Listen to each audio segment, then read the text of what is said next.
ለየካቲት በዛቲ ዕለት አይረፍ። ኤፍሬም መታሰቢያው ነው። በረከቱ በዚችም ዕለት የጴጥሮስና የሶፊያ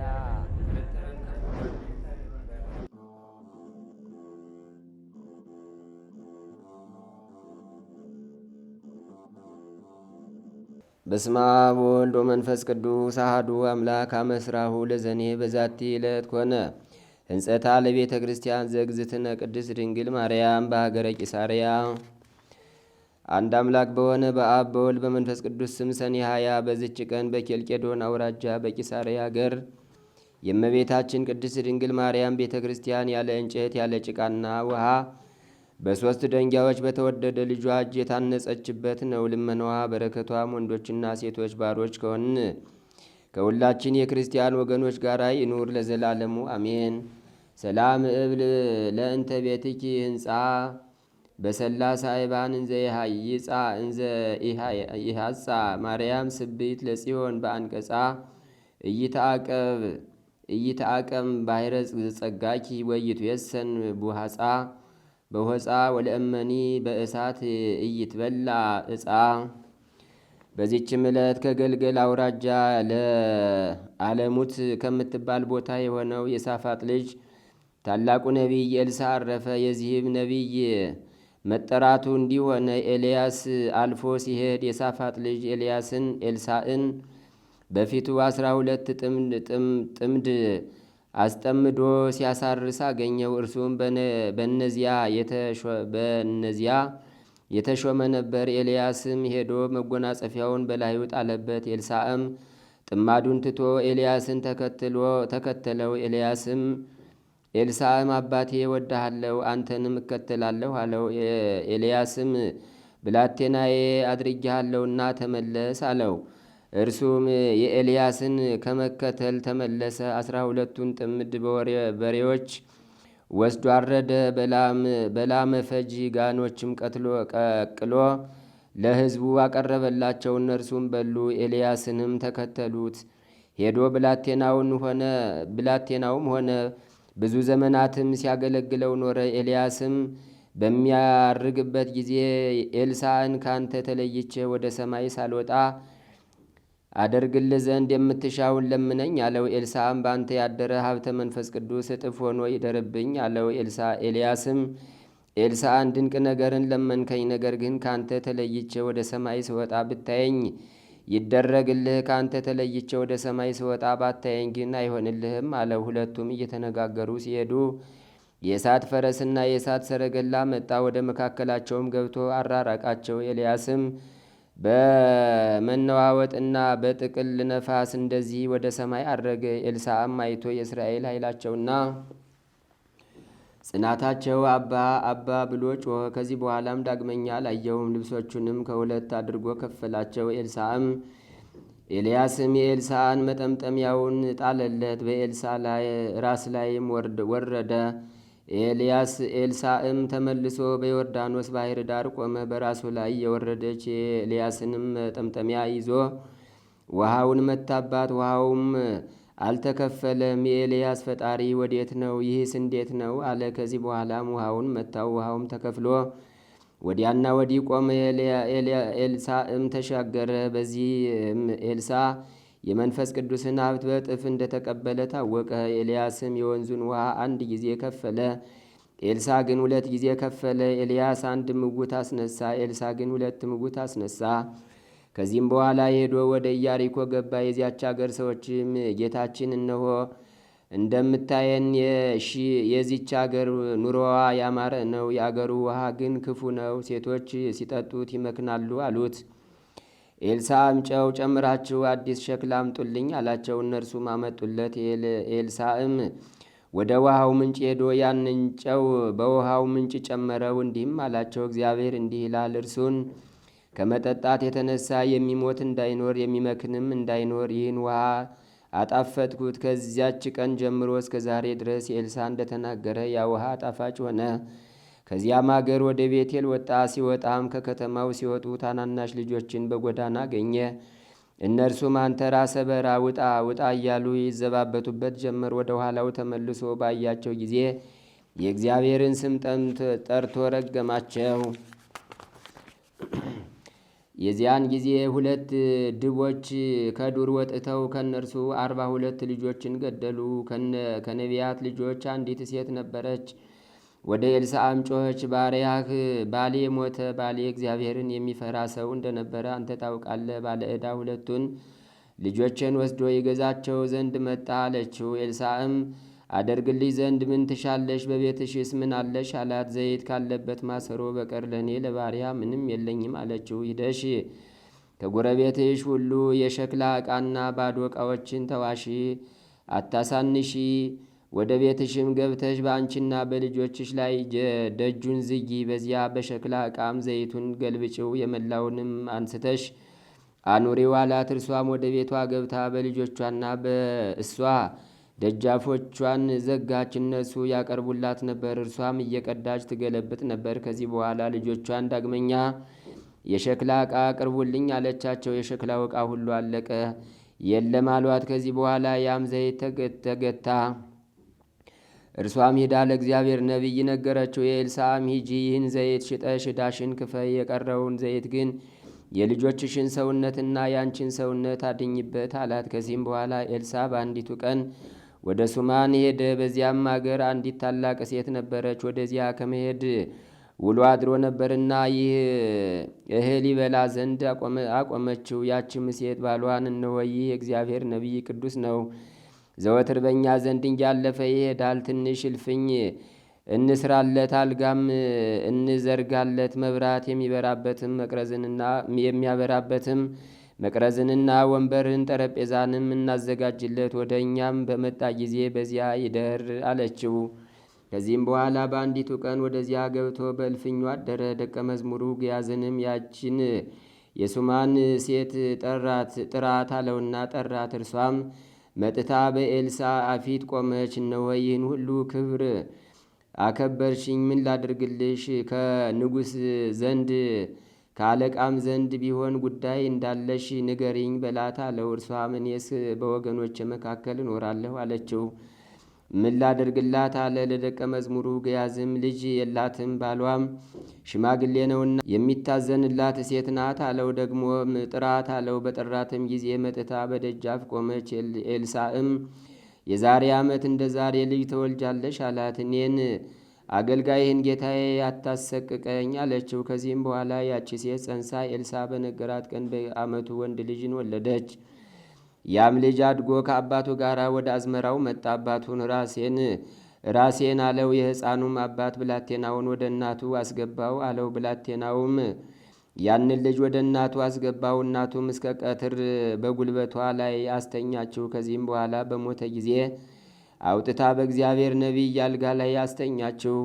ዘግታበትም ወጣች። ባሏንም ጠርታ ወደ እግዚአብሔር ነቢይ ይሄዳለሁና አንድ አህያና ከብላቴኖች አንድ ብላቴና ስደድልኝ አለችው። ባሏም መባቻ ያይደለ ቅዳሜ ያይደለ ዛሬ ለምን ትሄጃለሽ አላት። እጅ ነሳው ዘንድ እሄዳለሁ አለችው። አህያውንም ጫኑላት። አገልጋዩንም ተነስ እንሂድ ባልኩ ጊዜ መሄዴን አትከልክለኝና ተከተለኝና ወደ እግዚአብሔር ነቢይ ወደ ቀርሜሎስ እንሂድ አለችውና ሄደች።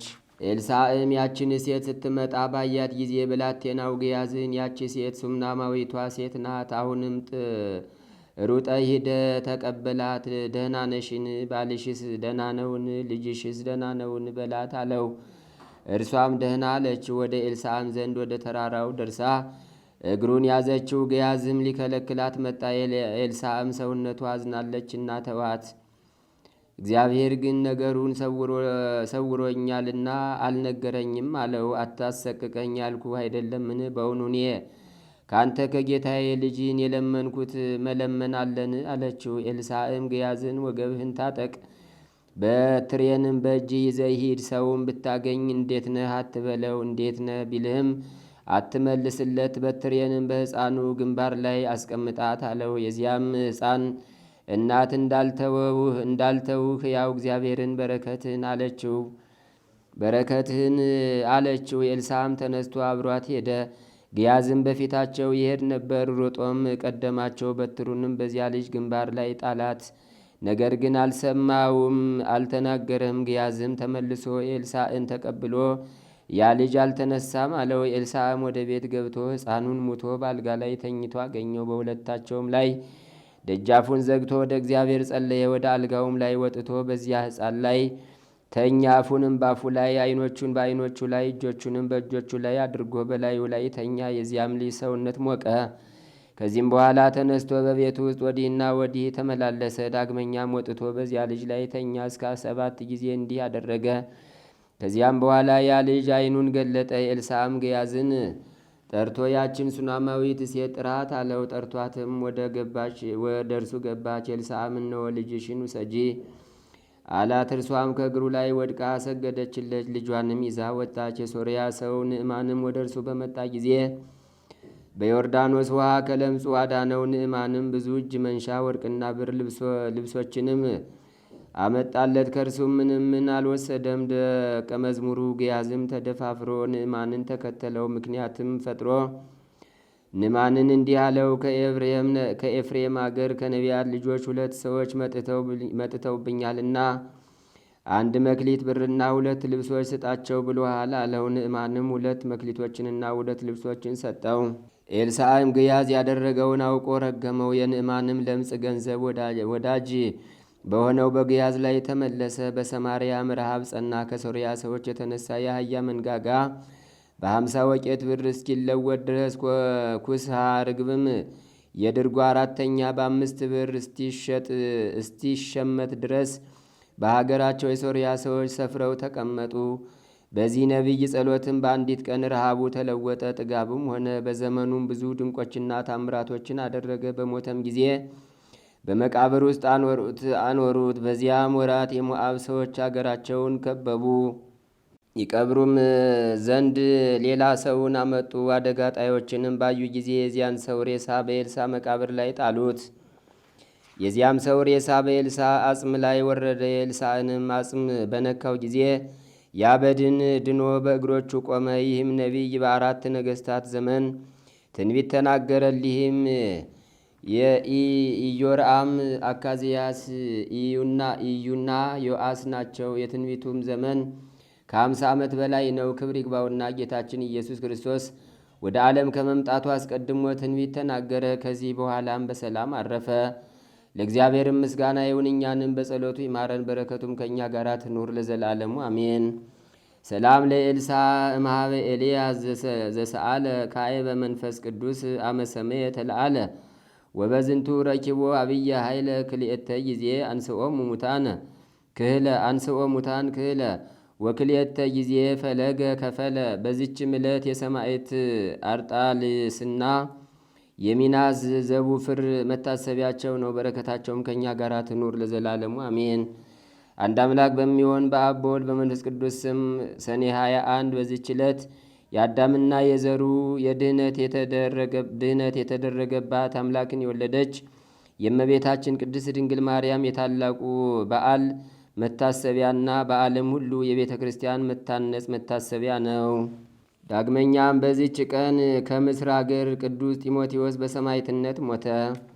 በዚችም ቀን ለአባቶች ሊቃነ ጳጳሳት 4ተኛ የሆነው የእስክንድርያ ሊቀ ጳጳሳት አባ ከላዲያኖስ አረፈ። በዚችም ቀን ሐዋርያው ቶማስ በመሸታ ቤት ባረዷት በአንዲት ሴት ላይ ላደረገው ተአምር መታሰቢያ ነው። በረከቱ ከእኛ ጋር ትኑር ለዘላለሙ አሜን። በዚችም ዕለት ሜሮን የተገኘበት ነው። ዳግመኛም የአስታፍን አጽም የተገኘበት ነው። በረከቱ ከእኛ ጋር ትኑር ለዘላለሙ አሜን። ዛቅረብኩ ማሕሌተ አዘኪሬያ ይላፈ ምለተ ጸምዱ ከዘልፈ ለላ አነብብ ተወከብ ዘንዴቴ መጽሐፈን ተረሰይ ከግዚኦ ጸዲቀ መበለት ውኩፈ እምል አቡ ላን ዘተርፈ ነቢያት ቅዱሳን ሐዋርያት ሰባክያን ሰማዕት ወጻድቃን ወመላእክት ትጉሃን ደናግላ ዲዩ መነኮሳት ሄራን ባርኩ ጉባኤ ዛቲ መካን እስከ አረጋዊ ሊቅ ወንዑስ ሕፃን ለዘጻሐፎ በክርታስ ወለዛ ጻፎን ዘይደርስ ወለዛ አንበቦ ወለዘ ተርጎሞ በልሳን አዲስ ወለዘ ሰማ ቃሎ በዝነ መንፈስ በጸሎተሙ ማርያም አራቂተ ኩሉም ባይ ስቡረ መሐረነ ኢየሱስ ክርስቶስ።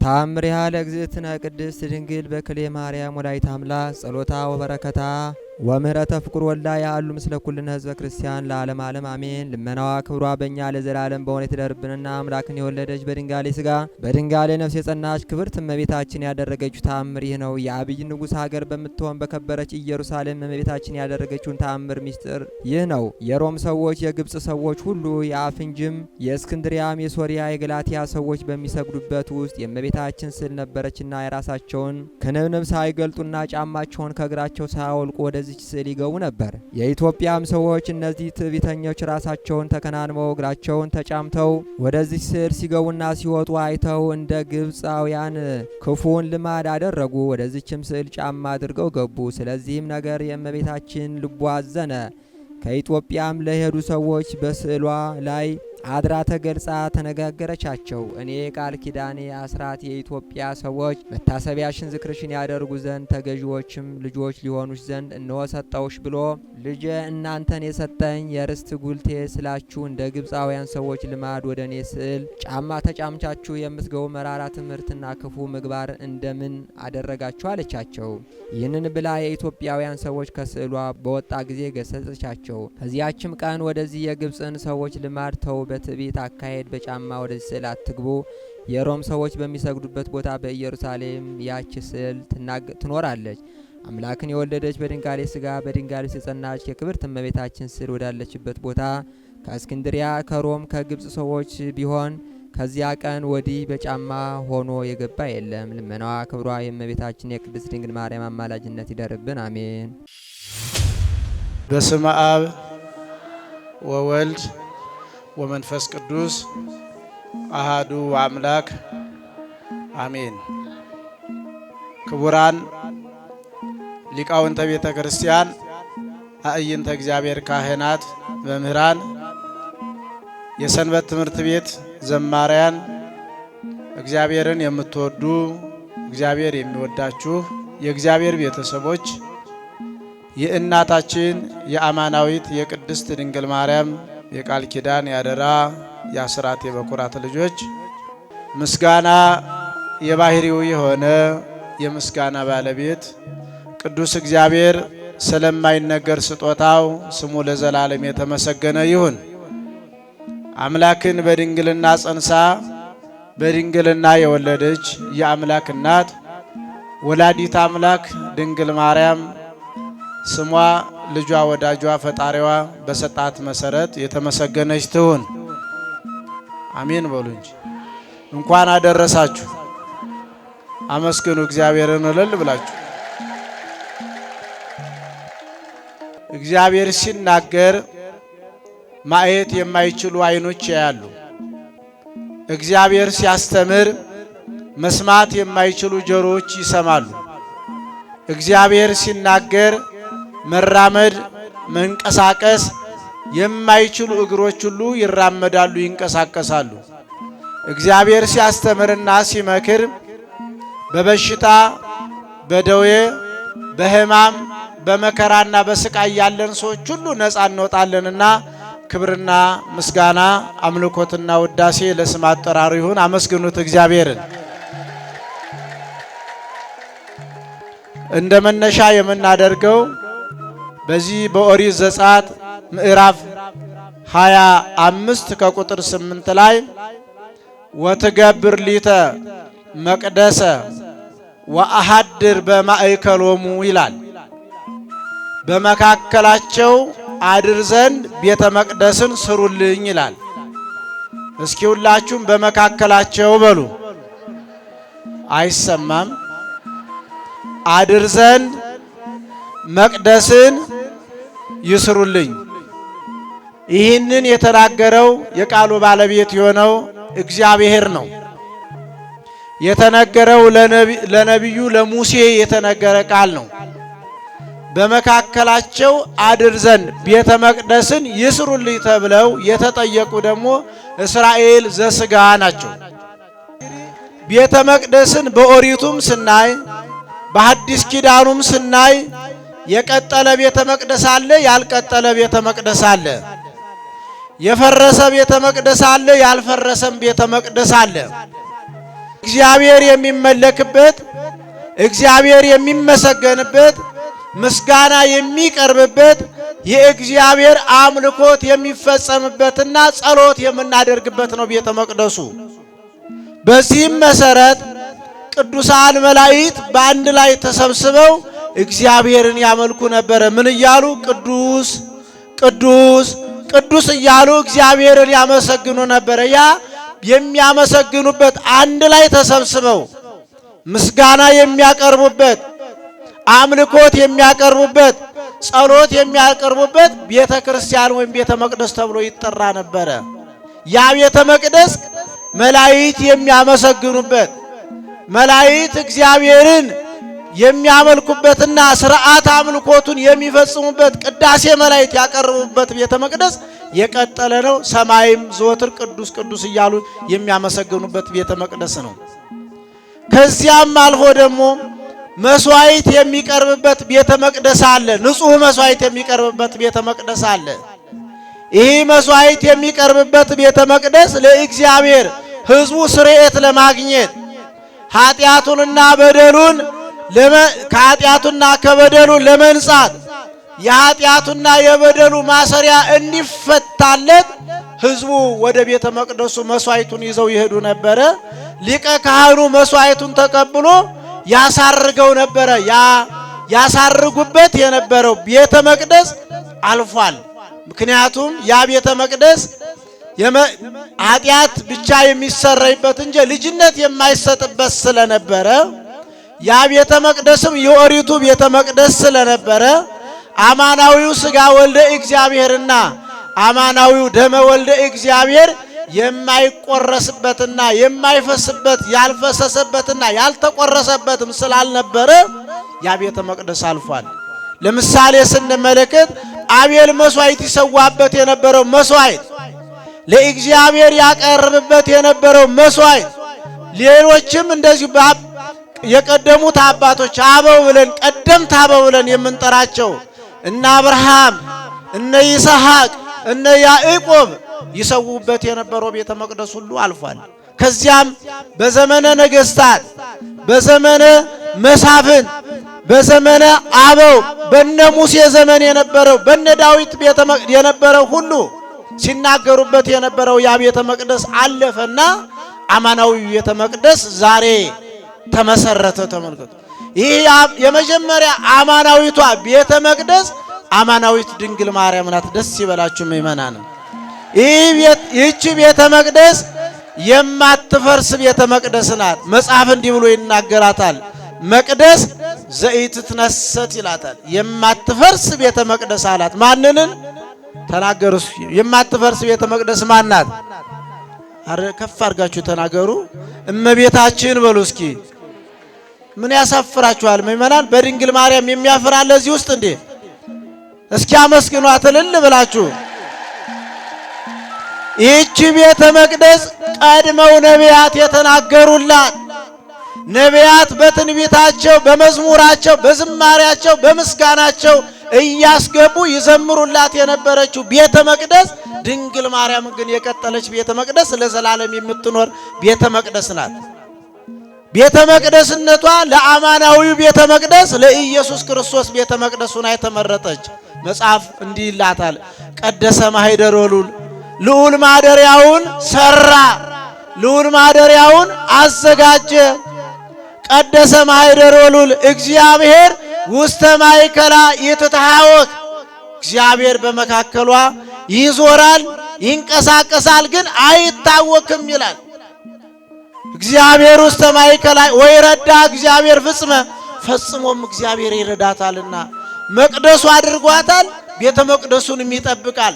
ቤተ መቅደሱ አድርጓታል። በቤተ መቅደሱ በዚያች ቤተ መቅደስ ውስጥ ማን ይመለካል? ማን ይመለካል? የተሰራው ቤተ መቅደስ ላይ ድንግል ማርያም ናት። ኢየሱስ ነው የሚመሰገነው። የሚመለከው ማን ነው? የሚመለከው ድንግል ማርያምን ወላዲተ አምላክ ብለን እናመሰግናታለን። ልጇን ኢየሱስ ክርስቶስ ደግሞ አምላክ ወልደ አምላክ ብለን እናመልክበታለን። ይሄ ቤተ መቅደስ በሐዋርያት በፊልጵስዩስ ሀገር በሶስት ድንጋዮች ተሰርቶ በሶስቱ ሥላሴ አምሳል ምሳሌ መሰረት ተሰራ መቅደሱ። ይህ ቤተ መቅደስ ሐዋርያት በሃይማኖታቸው የመሰረቱት ቤተ መቅደስ ነው። ምእመናን ዛሬ እኛ ተሰብስበን ዛሬ እኛ አንድ ላይ ሆነን በአንድነት ሆነን እግዚአብሔርን የምናመልከው ቀደምት አባቶቻችን መስዋዕት የከፈሉበት ቤተ መቅደስ ነው። ደማቸውን ያፈሰሱበት፣ ስጋቸውን የቆረሱበት፣ የተሰደዱበት ይችን ቤተ መቅደስ ለማፍረስ የሚነሱ ሰዎች አሉ። በዘመነ ዲዮቅልጥያኖስ ዘመን ስንመለከት ቤተ መቅደሱን ለማፍረስ ተነስተው ነበረ። ቤተ ክርስቲያን አያስፈልግም፣ ህዝቡ ተሰብስበው እግዚአብሔርና ህዝቡ የሚገናኙበት ቤተ መቅደስ አያስፈልግም ተብሎ አዋጅ ታውጆ ነበረ። አዋጁን በአዋጅ ለመሻርም ፈቃደኛ ስላልነበሩ ቤተ ክርስቲያን ተዘግቶ የጣዖት ቤት እንዲከፈት አዋጅ ታውጆ ነበር። ዛሬስ ይሆናል አልሆነም? ምእመናን ሆኗል አልሆነም? በዓይናችን አላየንም፣ በጆሮአችን አልሰማንም፣ በእግራችን ሄደን ተረግጠን በዓይናችን አላየነውም። የፈረሰው ቤተ መቅደስ፣ በእሳት የተቃጠለው ቤተ መቅደስ በእንደ ዲዮቅልጥያኖስ ያለ እንደ ገል ከስክሶ እንደ ሰም አቅልጦ የሚገዛ ንጉሥ የለም ነበር። እሱ ጠፋ፣ ቤተ ክርስቲያን ግን ቀጠለች። እውነት ነው ሐሰት? እውነት ነው ሐሰት? ይህች ቤተ ክርስቲያን ቀጣይነት ያላት እንጂ በጊዜና በዘመን የምትገደብ ጥሩ መንግስት ሲመጣ የምትቀጥል ጥሩ መንግስት ሳይመጣ ደግሞ የምትቆም ቤተ ክርስቲያን የለችንም። እኛ አይደል የለንም አይደል እንዴ? ስለዚህ ሐዋርያው ቅዱስ ጳውሎስ እንዲህ ይላል፣ ወዘሰ አማሰነ ቤተ እግዚአብሔር ሎቱኒ አማስኖ። ይችን ቤተ መቅደስ የሚያፈርስ ይችን ቤተ መቅደስ የሚገዳደር ከዚህ ቤተ መቅደስ ጋር የሚጣላ እሱ ይጠፋል እንጂ ቤተ ክርስቲያን አትጠፋም ይላል። በማን ደም ስለተመሰረተች ተናገሩ? በአካላዊ ቃል በኢየሱስ ክርስቶስ ደም የተመሰረተች ቤተ ክርስቲያን አትረክስምም፣ አትጠፋምም። የሚያጠፋትም የሚያረክሳትም ማንም የለም፣ ትቀጥላለች። ማን ስለመሰረታት?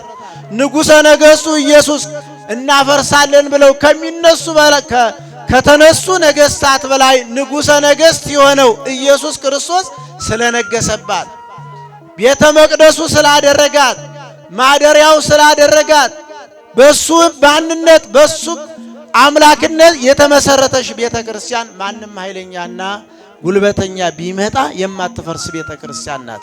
ሐዋርያው ቅዱስ ጴጥሮስን ምን ብሎታልና? አንተ ኮክ ወዲ በዛቲ ኮክ አሐንጻ ለቤተ ክርስቲያን፣ አንተ መሰረት ነህ፣ በአንተም መሰረት ላይ ቤተ ክርስቲያን እሰራታለሁ ብሎ ተናግሯልና በነ ቅዱስ ጴጥሮስ ሃይማኖት የተመሰረተች ቤተ ክርስቲያን እዚህ በማቴዎስ ወንጌል በምዕራፍ 16 ከቁጥር 13 ጀምረን ስናነብ የምናገኘው ታሪክ ስለሆነ ጌታ አንድ ቀን ሐዋርያትን በፊልጶስ ሀገር ሰበሰበና ሰው ማን ይለኛል ብሎ ጠየቀ ይላል።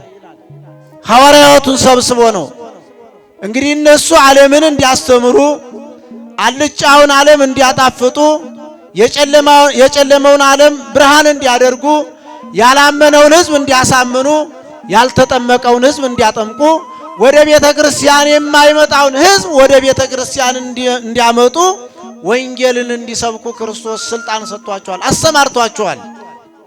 ያላመኑትን በአብ በወልድ በመንፈስ ቅዱስም እንዲያምኑ እንዲጠመቁ፣ በቤተ ጣዖት ውስጥ ይሰግዱ የነበሩ ሰዎች ሁሉ ያ ቤተ ጣዖት ቀጣይነት የሌለው መሆኑን፣ የሚፈርስ መሆኑን፣ የሚጠፋ መሆኑን፣ እግዚአብሔር የማይወደው መሆኑን እንዲያስተምሩ ሐዋርያትን ልኳቸዋል። እና ጌታ አንድ ቀን ደቀ መዛሙርቱን ሰበሰበና ሰው ማን ይለኛል ብሎ ጠየቃቸው። ምእመናን ዛሬስ እኛን ማን ይለናል? እግዚአብሔር ማን ይለናል? እግዚአብሔር በሃይማኖታችን ጸንተን ያለ ነው። በስነ ምግባራችን ጸንተን ያለ ነው። በክርስቲያናዊ ሕይወታችን ጸንተን ያለ ነው። እግዚአብሔር ሲመጣ ክርስቲያን ተብለን ክርስትና ስም በክርስትና ስም በክርስቶስ ስም ተጠምቀን በአብ በወልድ በመንፈስ ቅዱስ ተጠምቀን የሥላሴን ልጅነት ይዘን የቀጠልን ያለን ስንቶች ነን? ወደ ሟርት ቤት ያለር ከሰው ጋር ያልተጣላን፣ ያልቀማን፣ ያልሰረቅ፣ ያልዘሞት፣ ጣዖት ያለመለክን አለን እዚህ ውስጥ ነው ይሆናል።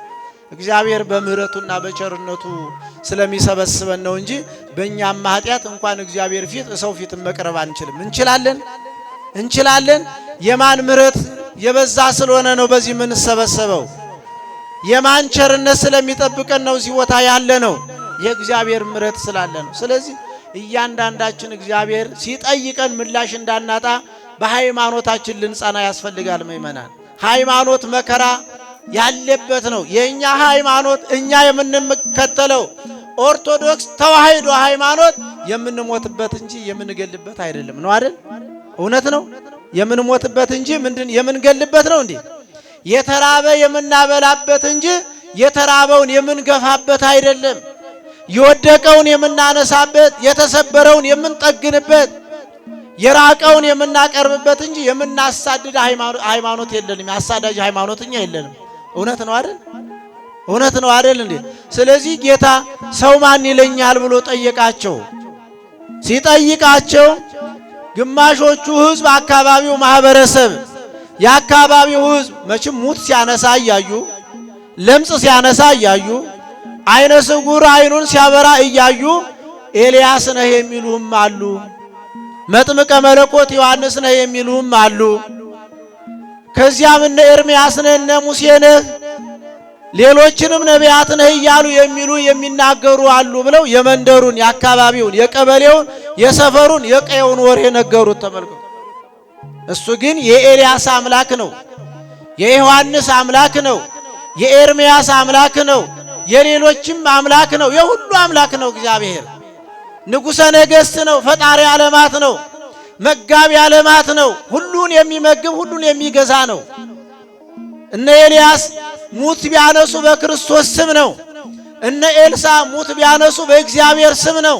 እነ ኢሳይያስ ሌላ ታምር ቢያደርጉ ትንቢት ቢናገሩ ያንን የሚናገሩበትን ዕውቀትና ጥበብ የሰጣቸው ማን ነው? እግዚአብሔር ነው። ፀሐዩን የሚያወጣ ማን ነው? ዝናቡን የሚያመጣ ማን ነው? በጋውንና ክረምቱን የሚያፈራርቅ ማን ነው? ይህን ሁሉ ግን ኤልያስ ነው አሉት። የመንደሩ የአካባቢው ሰው ተርበው አብልቷቸዋል፣ ተጠምጠው አጠጥቷቸዋል፣ ብዙ ነገር አድርገዋል። ይህንን ካሉ በኋላ ግን እናንተ ማን ትሉኛላችሁ አላችሁ። እስኪ ምእመናን እኛ ክርስቶስን ማን ነው የምንለው? ጻድቃኔ ማርያምን ማን ነው የምንላት? በእውነት እዚህ መንደር መሃል ላይ ተቀምጣ እዚህ ቦታ ላይ ሆና ሌላ የሚፈናፈል ሌላ የሚሰራ እንደ ሌሎች አድባራት ገዳማት የሚከራይ ሱቅ ሌላም ነገር የለም። በእናንተ ግን ቤተክርስቲያኗ ቆይታለች፣ ትቆያለችም። ክብር ምስጋና ለእግዚአብሔር ይሁን። አመስግኑት እግዚአብሔርን። ደቀ መዛሙርቱ እናንተ ማን ትሉኛላችሁ ሲል ቅዱስ ጴጥሮስ መለስ አለና ፈጥኖ እኛ ግን የምንልህ አንተ ውእቱ ክርስቶስ ወልደ እግዚአብሔር ሕያው አለ። ተመልከቱ። ዋና የሃይማኖቱ መሰረት ይህ ነው። ምእመናን ዛሬ የተሰበሰብንበት ዋናው ዓላማ ይሄ ነው። ስለ ሕንጻ ቤተክርስቲያንማ ቡልኬት እያመጣን፣ ሲሚንቶ እያመጣን፣ ጠጠር እያመጣን፣ ድንጋይ እያመጣን፣ ብር እያመጣን በጉልበታችን፣ በእውቀታችን፣ በገንዘባችን በልዩ ልዩ ነገር ሰርተነዋል። ይህንን የሰራ ነው ቤተ መቅደስ ግን አንተ ውእቱ ክርስቶስ ወልደ እግዚአብሔር አንተ የእግዚአብሔር አብ የባህሪው ልጁ ነህ ብለን አንድነቱን ሶስትነቱን የምንመሰክርበት ቤተ ክርስቲያን ይህ ነው። ምእመናን ሌላ አይደለም። ሌላ አለ እንደ ምእመናን? ይህንን ቤተ ክርስቲያን ነው ቅዱስ ጴጥሮስ አንተ የእግዚአብሔር ልጅ ነህ አለ። አምላክ ወልድ አምላክ መሆኑን ቅድመ ዓለም ከአብ በባህሪ መለኮቱ እንደተወለደ ድህረ ዓለም ከአማናዊት ከድንግል ማርያም በስጋ እንደተገለጠ ያ ከድንግል ማርያም በስጋ የተወለደውም ቅድመ ዓለም ከአብም የተወለደው አንድ አምላክ መሆኑ ከእውነተኛ አምላክ የተገኘ እውነተኛ አምላክ ከእውነተኛ ብርሃን የተገኘ እውነተኛ ብርሃን ለዘላለም ጸንቶ የሚኖር ሕያው እግዚአብሔር ሕያው አምላክ ሕያው ፈጣሪ ሕያው አዳኝ ሕያው ፈዋሽ ሕያው ክርስቶስ መሆኑን መሰከረ። ክብር ምስጋና ለስም አጠራሩ ይሁን። እስኪ አመስግኑት እግዚአብሔርን። ስለዚህ እግዚአብሔር የሰጠው ቃል ኪዳን አለ። ይህን ስለመሰከረ ምን አለ? አንተ አለት ነህ አለው። ምንድነህ አለው? ምንድነህ አለው? አለት የማይፈረከስ የማይሰነጠቅ ጽኑ ማለት ነው።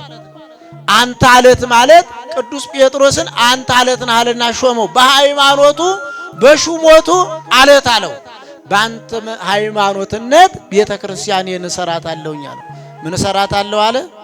ቤተ መቅደሱን እሰራለሁኝ አለ። ስለዚህ ክርስቶስ የሚያድርበት የሚመለክበት ቤተ መቅደስ ሰርተናል። ወደ ክርስቶስ ግን ለመምጣት ስጋውና ደሙን ለመቀበል የተዘጋጀን ስንቶች አለን ምእመናን? ቤተ መቅደሱ ተሰርቶ እኮ ዝም ብሎ መሆን የለበትም። ቅዳሴው የሚቀደሰው እናንተ ልትቆርቡ ነው። ቅዳሴው የሚቀደሰው ስጋው ደሙ የሚቆረሰው ስጋው ደሙ ያልተቀበሉት ስጋው ደሙ እንዲቀበሉ ነው። በአንተ ዓለት ላይ ቤተ ክርስቲያኔን እሰራታለሁ የሲኦል ደጆችም ሊያጠፏት አይችሉም። መናፍቃን ቢበረቱ ቢበዙ እንዳሸን ቢበዙ ቁጥራቸው ይህን ያህል ቢሆን ግን ቤተ ክርስቲያን ሊያጠፏት አይችሉም አለው። ስለዚህ አንተ ብፁዕ ነህ፣ የመንግስተ ሰማያትን መክፈቻም ሰጥቻለሁ፣ በምድር ያሰረኸው በሰማይ የታሰረ ይሆናል ብሎ ክርስቶስ ይህችን ቤተ ክርስቲያን የተመሰረተችበትን ዋና ዓላማ እውነተኛዋ ቤተ መቅደስ መሆኗን አስረግጦ አስተምሮታል፣ ነግሮታል። ብፁም ብሏት ይህን ብፁነትም የመንግስተ ሰማያትንም ቁልፍ ሰጥቶታል። ስለዚህ ምእመናን እኛስ በቤተ ክርስቲያን ውስጥ እኛ እያንዳንዳችን የእግዚአብሔር ቤተ መቅደሶች ነን። እኛ እያንዳንዳችን ቤተ ክርስቲያኖች ነን። እኛ እያንዳንዳችን የእግዚአብሔር ማደሪያዎች ነን።